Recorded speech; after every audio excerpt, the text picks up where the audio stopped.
السلام عليكم، اقدر يا شيخ؟ يا فتح يا عليم على الصبح. الصباح اللي عامل زي شنبك ده يا جدع انت. جود مورنينج يا مستر. يا صباح الورد والفل والزيتون. شايف الصباح اللي يفتح النفس يا لح. ماشي يا مدير، ما تشغلني معاكم هنا يا مدير. مش لما تنجح في الانترفيو الاول هو انت فاكر نفسك هتشتغل في نصب شاي ولا ايه؟ وليه لا شكلك ما بتاع شغل. لا لا، ازاي بقى؟ اسأل يا مدير وانا جاهز للرد. اول واهم سؤال، What is your name؟ I am fine thank you very much. What is your name يعني اسمك ايه يا ابو جهل؟ هو انت متعرفش تتكلم انجليزي كمان؟ يا جدع ما تقولش كده، اصل انت بتتكلم انجليزي امريكاني، انا بتكلم انجليزي فسخاني، في فرق في اللهجة.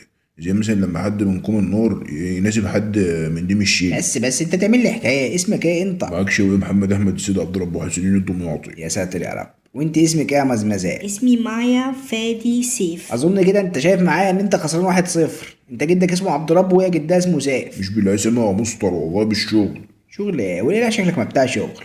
اتكلمي كده عن نفسك شبه مزمزيل مايا. انا مايا، اصحابي بيقولوا لي يا ميوش، بحب السفر، بعشق الخروجات والفسح. هايل والله عظيم، هو ده بالظبط اللي احنا محتاجينه الشغلانه. وانت يا ابني اتكلم عن نفسك بالانجليزي في دقيقتين من غير ما تنطق حرف الاي. اي ام شوقي. بقول لك من غير ما تنطق حرف الاي، تصدروا لي في وشي في اول حرف. اسكت خلاص ما تكملش، ولله شكلك ما بتاع شغل. الا قولي لي يا مزمزيل ايه مايا قصدي، معاكي مؤهلات ايه؟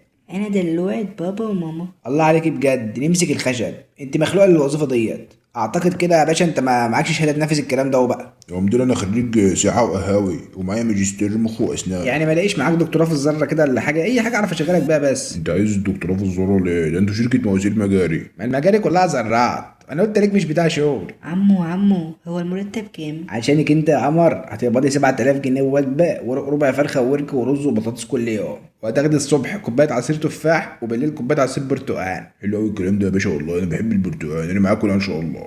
كلام ايه يا دوكش انت؟ هو انت عايزني اعلفك كمان؟ ناقص اخش لك الحمام بالمره. بالنسبة للأجازة يا مستر، عشان ساعات ببقى عاوزة أروح كافيه أفصل.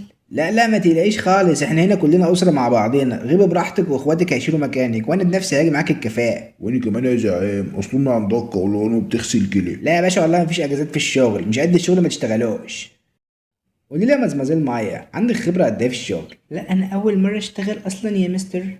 حديثة التخرج يعني، وعندك طاقه وعنفوان الشباب. وانت يا لوح؟ انا يا باشا خبرة 5 سنين في السوق واتعلمت حاجات كتير اوي. 5 سنين دول اعمل بهم ايه؟ اقل حاجه 35 سنه خبره. الله، ما انت لسه قايل لها حديثة التخرج وعنفوان البتنجان. لا ما هو انت لا منك حديث ولا منك خبير، واقف لي في الاوفسايد وشكلك مش بتاع شغل. يا باشا ما تقولش كده، ده انا عاجبك قوي وبعرف اشتغل تحت ضغط كمان. بتعرف تشتغل تحت ضغط ازاي يعني؟ مرات عمي كان عندها الضغط وانا قاعد في الشقه اللي تحته. انت جاي تهرق وتنكد بقى. عامة المقابلة انتهت. مبروك يا انسة مايا، انت اشتغلت معانا رئيسة مجلس إدارة. وانت يا شنب هعطف عليك واشغلك عامل بوفيه، بس الشغل 23 ساعة في اليوم، وانا هقبضك 300 جنيه في الشهر، وهنزودك 10 جنيه كل 3 سنين لو اثبتت كفاءة. 300 جنيه دول انا بعملهم في ساعتين يا معفن في الورشه بتاعتي. احلف بالله، هو انت بتكسب 300 جنيه في ساعتين شغل يا مستر شوقي به؟ ده اقل يوم يا معفن. طب ما تيجي ننسى اللي فات وشغلني معاك، انا بعرف اشتغل تحت ضغط. خلاص وبقيت لي السي في بتاعك وعامل لك انتر فتوح، ولو ان شكلك كده مش بتاع شغل.